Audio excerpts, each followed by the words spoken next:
اب ایک ڈسکشن یہ آتا ہے تاریخ میں کہ مولا امیر المؤمنین علیہ السلام کی آپ جناب سیدہ سلام اللہ علیہ کے بعد دوسری زوجہ تھیں یا ان سے پہلے بھی کچھ ازواج تھے؟ تو ایک احتمال یہ دیا جاتا ہے کہ شاید حضرت ام البنین مولا امیر المؤمنین کے بعد جناب سیدہ سلام اللہ علیہ کے بعد مولا امیر المؤمنین کے عقد میں آئیں، لیکن یہ ذرا سا بعید لگتا ہے۔ وجہ یہ ہے کہ حضرت عباس علیہ السلام کی ولادت ہوئی ہے 26 ہجری میں، تو عام طور پر ڈسکس کیا جاتا ہے کیا اس دوران بچے نہیں ہوئے،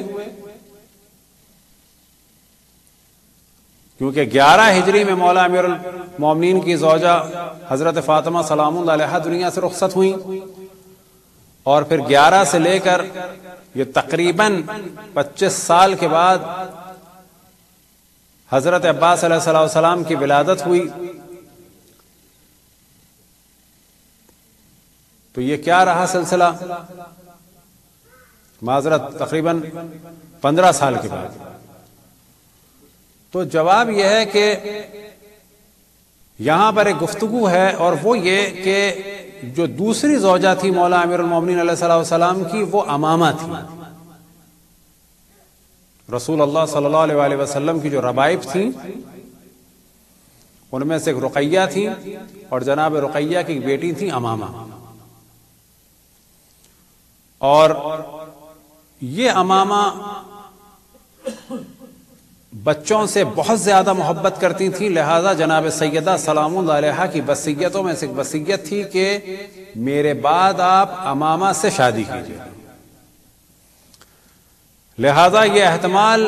بہت زیادہ قوی ہے کہ جو پہلی زوجہ تھی جناب سیدہ سلام اللہ علیہ کے بعد وہ جناب امامہ تھی،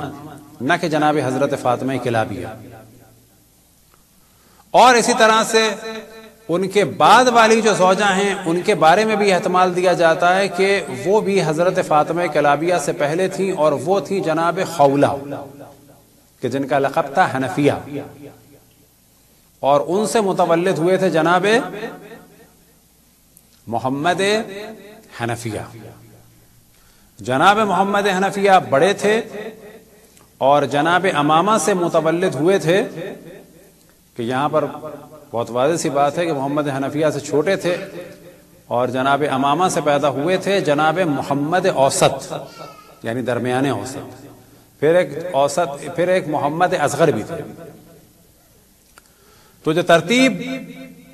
احتمال دیا جا سکتا ہے وہ یہی تھی کہ جناب سیدہ سلام اللہ علیہ کے بعد جناب امامہ سلام اللہ علیہ سے شادی ہوئی، اور جناب امامہ کے بعد شاید جناب خولہ سے ہوئی، اور جناب خولہ کے بعد جناب حضرت فاطمہ کلابیہ سے، یعنی حضرت ام البنین سلام اللہ علیہ سے عقد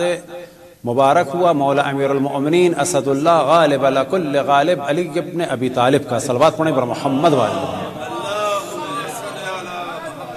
برحمتك يا أرحم الراحمين، وصلى الله على محمد وآله